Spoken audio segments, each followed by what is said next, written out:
The Darkstar rift was a scar in the cosmos, a gash of nothingness where light twisted and gravity whispered half-truths to passing ships.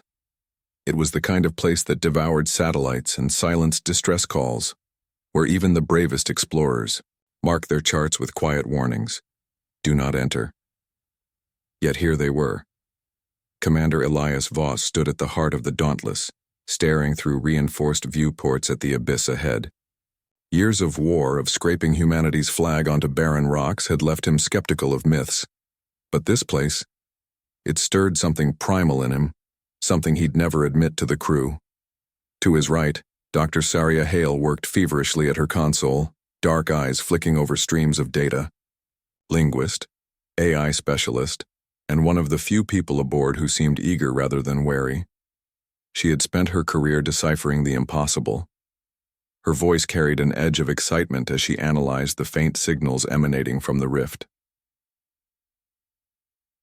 Behind them, Captain Juno Rass observed with crossed arms, every inch the hardened security officer. Her presence was a necessary weight, a reminder that curiosity often led to conflict. Lieutenant Kieran Rhodes, their recon expert, muttered something under his breath as he double-checked the ship's sensor arrays, his unease evident. The rift wasn't playing by known physics, and Rhodes had the kind of gut instinct that didn't ignore the obvious. Something here was wrong. At the center of it all, Unit 9, Niner, stood motionless. The AI's humanoid frame gleamed under the dim overhead lights, expression unreadable. Unlike human crew members, Niner didn't need sleep, didn't need reassurance. It was there to process, to interpret, and to make the kinds of calculations that flesh and blood simply couldn't. Then, the screaming started. The transmission came through their comms like a blade through silence. Distorted, layered, filled, with overlapping voices that cracked and warped in the void. A human distress call, words garbled, tones stretched, and beneath the cries, something else, a deeper resonance, something that felt like it was listening. The crew exchanged glances. This was supposed to be a dead zone, an empty void where only the lost remained. No life, no survivors, just static, and yet the Dauntless had received a message that should have been impossible. Rhodes worked furiously to clean the signal, but it only became stranger, folding in on itself as if time had tangled. The words became clearer, yet impossible. Help, we are here. We'll be lost. The blood drained from Hale's face. Commander, she whispered, some of these voices don't just sound human. Some of them sound like us. A ripple of tension passed through the bridge. Voss clenched his jaw. He had led enough missions to know when to turn back, but he also knew what his orders were. And curiosity? It was a hell of a thing. The silence, after the transmission, was worse than the screaming itself.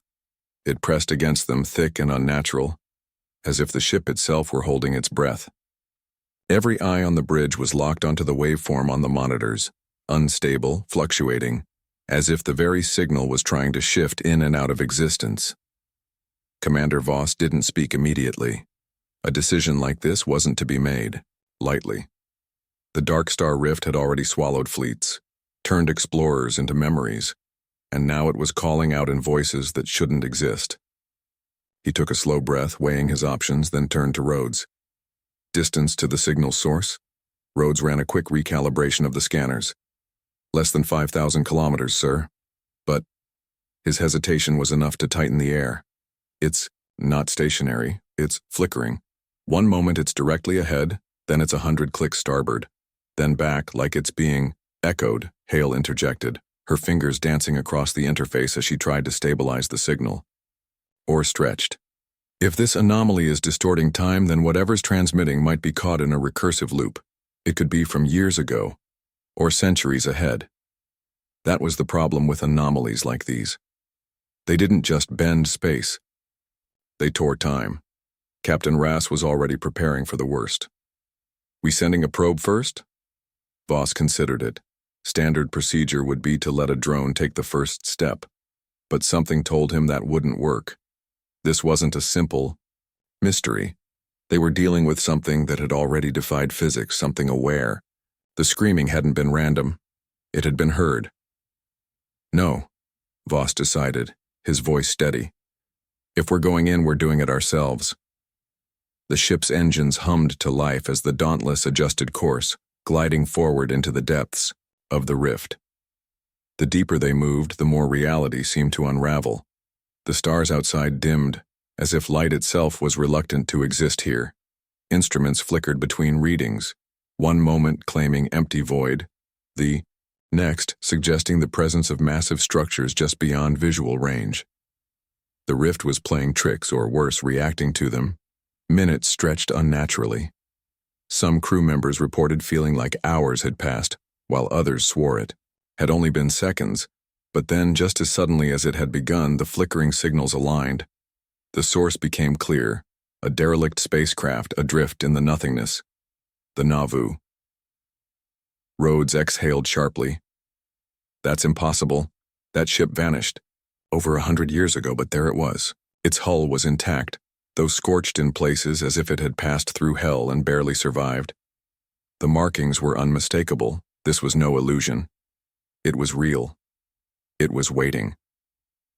Then, the comms crackled again. The same voices, but clearer. This time, less garbled, more urgent. You found us. We are still here. We are still screaming. A chill ran through the crew. Then the lights on the Nauvoo flickered on. The Nauvoo should have been dead. A century of drifting in the Darkstar. Rift should have stripped it of power, left it as nothing more than a husk. But as the Dauntless approached, its lights flickered to life, as if something inside had been waiting. The bridge was silent. Every breath held as if exhaling might wake something. Commander Voss clenched his fists at his sides, his instincts screaming at him to pull away. But the transmission still echoed in his ears. We are still here. We are still screaming. Dr. Hale was already running a deep scan, eyes flicking between fluctuating readings. This makes no sense, she muttered. Power levels are inconsistent, fluctuating between complete depletion and full operational capacity, like it's phasing between states. Captain Rass's voice was tight. If that thing's been floating for a century, there shouldn't be anything left running. Rhodes's expression darkened. Yeah? Well, tell that to the lights. The Nauvoo loomed. In the viewport, its hull scarred and pitted but whole. The docking port on its stern was open, gaping expectant. An invitation. Commander? Rass asked. She didn't need to say the rest. Was he really going to send a team inside? Voss knew the risks. Every nerve in his body told him this wasn't a rescue mission. It was a trap. But they had come too far. If there were survivors, if there were answers, they couldn't turn back now. We're going in, he said, voice firm. Gear up. The boarding team consisted of Voss, Rass, Hale, and Rhodes, with Niner bringing up the rear. They moved carefully through the docking tube, mag boots clicking softly against the metal. The transition between ships was seamless, unnervingly so. No emergency barriers, no ruptures. The Nauvoo was too intact for a vessel lost in an anomaly. The moment they stepped inside, the Dauntless's comms crackled violently. A high-pitched whine followed by a burst of static that made them all flinch. Then, silence. Lost connection, Rhodes gritted out. He tapped his helmet, checking his readings. It's like the ship just swallowed the signal. Voss's jaw tightened. They were on their own. The interior of the Nauvoo was wrong. The corridors were pristine but cold, not just physically, but in a way that seeped into the bones. The walls bore no sign of decay, no scattered debris from a century-long drift. It looked less like a ghost ship and more like a waiting room. Hale stopped suddenly. Look, scrawled along the walls in desperate overlapping handwriting were messages. Some were in standard galactic, others in Dead Earth languages. Do not listen to the whispers. It knows we're here. Time is broken. It doesn't let you leave. Shiver crawled down Voss's spine. These messages. Hale traced the writing with gloved fingers. They're in different inks. Different ages. She swallowed. Different eras. Rhodes shifted uncomfortably. Commander, I don't think we're the first ones to come looking. Voss exhaled sharply. No, they weren't, and judging by the warnings, they weren't supposed to leave either. The deeper they ventured, the worse the distortions became. The ship shifted around them. Doors they passed reappeared in front of them. Corridors stretched impossibly long, then snapped back to normal. The air itself felt thick, as if time lagged, just enough to make movement unnatural. Then came the first hallucination, a flicker in the periphery. A figure, human, but twisted. Its face was blurred, its voice a distorted echo. The team barely had time to register it before it was gone, as if it had never been there. Hale clutched her helmet. This ship, this whole place, it's caught in a time loop. Rhodes was breathing heavily now. You mean we're seeing ghosts? Not ghosts, Niner finally spoke, its voice eerily calm. Echoes. Voss's grip on his weapon tightened. What kind of echoes? Ones that have yet to happen. The words hung in the air like a death sentence. Then Rhodes screamed. Voss turned just in time to see him stumble back, eyes wide in terror, staring at his own hands, covered in blood. But there was no wound. Then the lights flickered, and a second. Rhodes appeared, 5 meters ahead of them, dead, slumped against the wall, throat slit. The living Rhodes gasped, staggered back. No, no, no, no. The corpse's eyes were open, frozen in horror. The same suit, the same gear. It was him. A scream tore through the comms. Hale choked on a sob. Oh God, the transmission. The realization hit them all at once.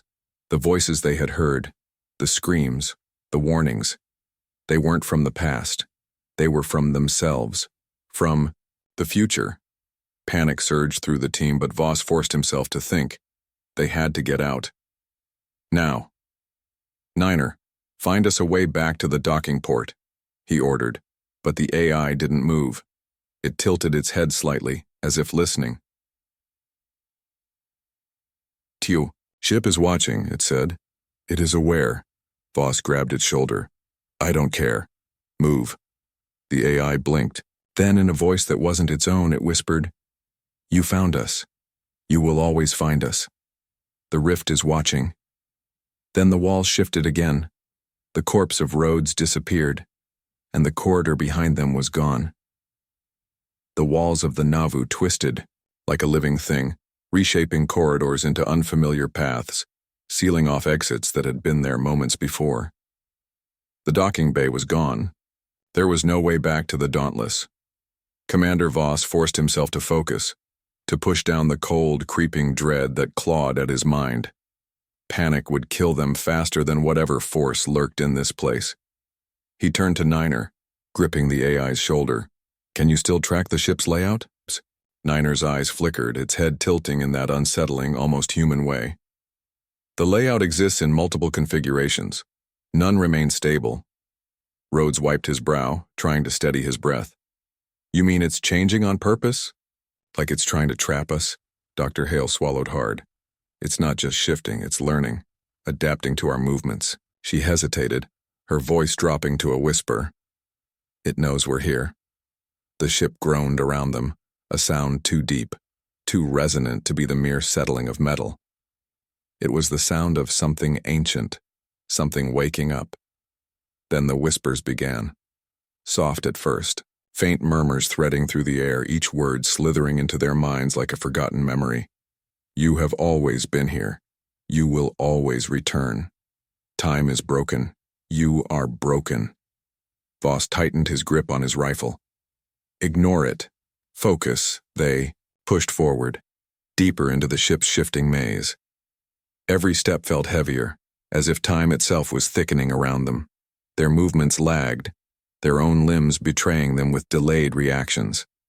The Nauvoo was pulling them further, in, distorting time to its will. Then ahead of them, a door appeared.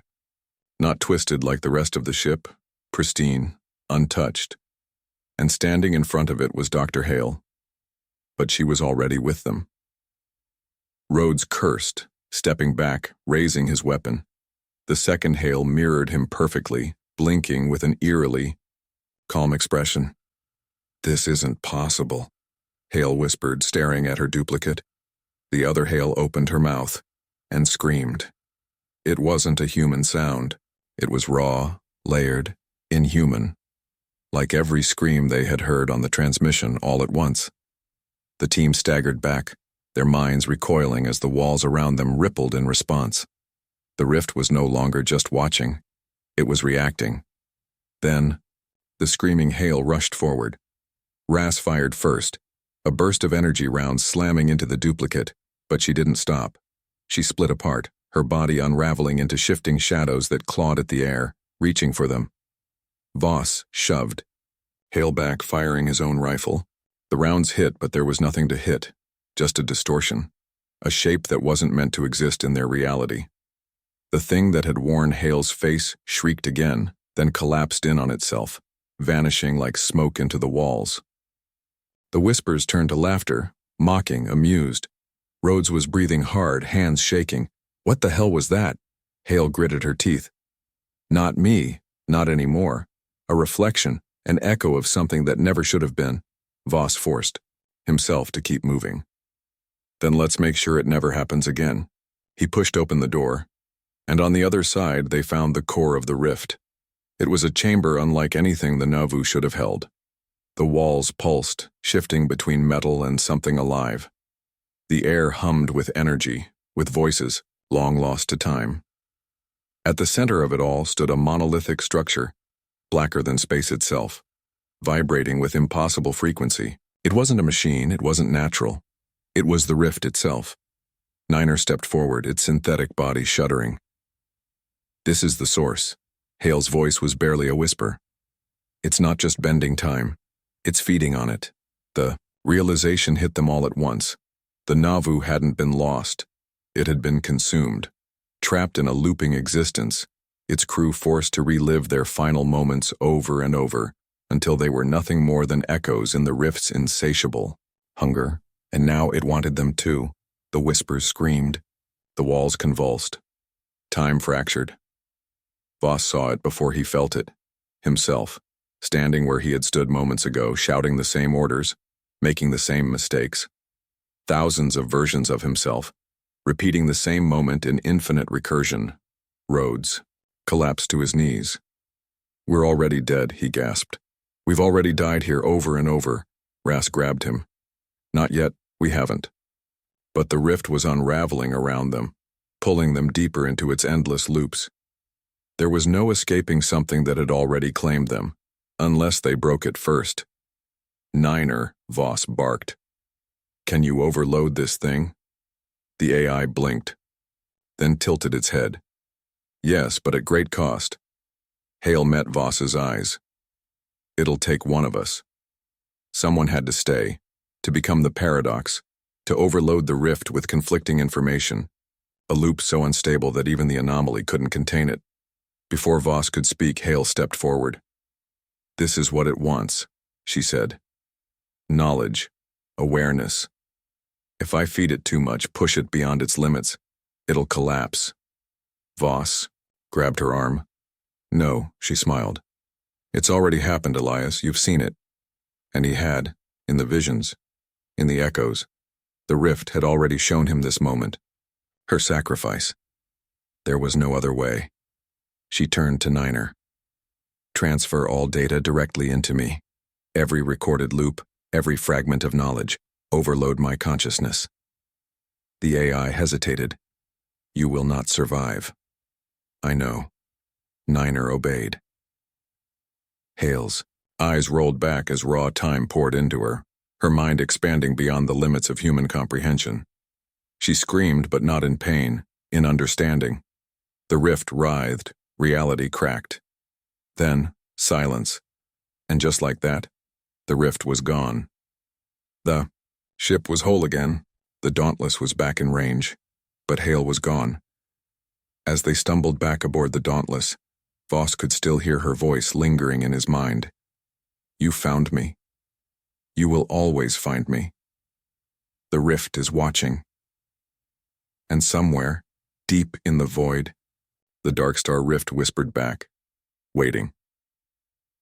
The Dauntless drifted just beyond the event horizon of the Darkstar rift, its hull trembling as if reality itself had yet to decide whether to let it go. The anomaly had collapsed, its impossible geometries unraveling into the void, but the weight of its presence lingered. Inside the ship, silence reigned. Commander Voss sat in the debriefing chamber, staring at the empty seat across from him. The one Hale should have been in. The one she had always been in until she wasn't. The rift had taken her. Or maybe she had taken the rift with her.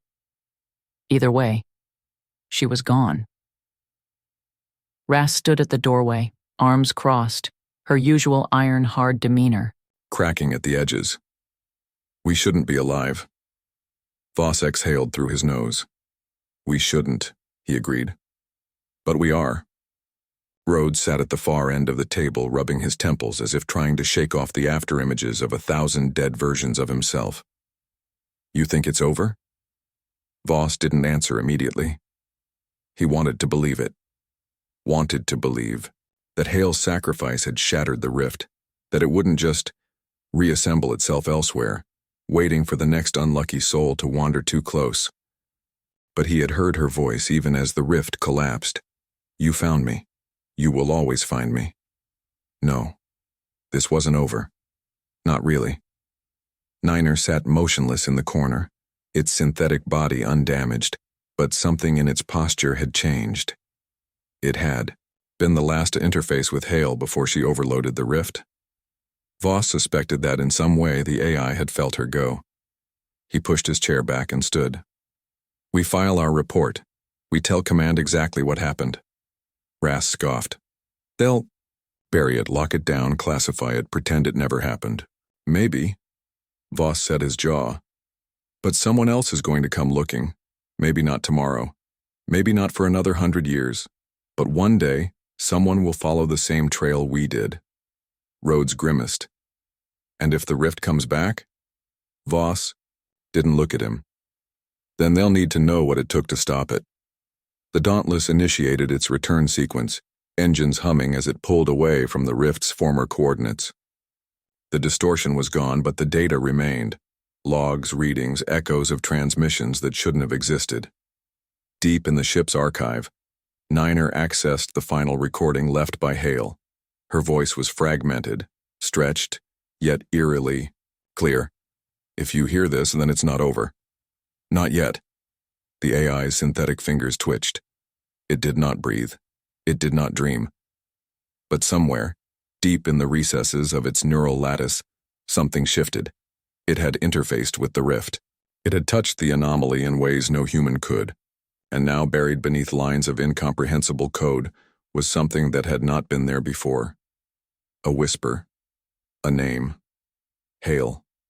And far beyond the edge of known space, in the black expanse where nothing should have remained, a faint, distorted transmission flickered into existence. It was her voice.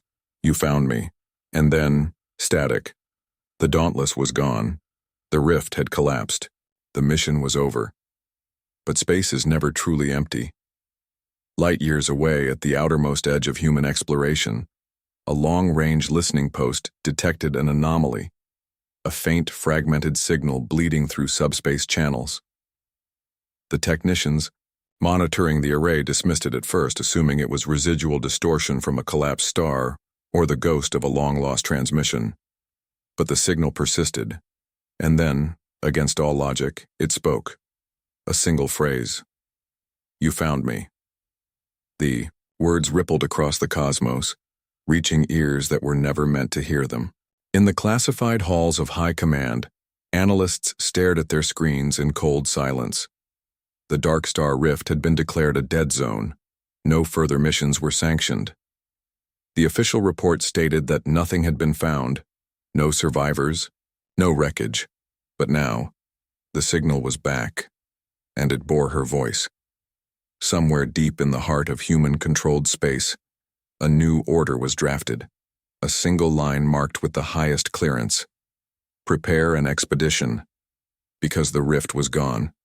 But someone, was still calling from the void, and humanity was about to answer.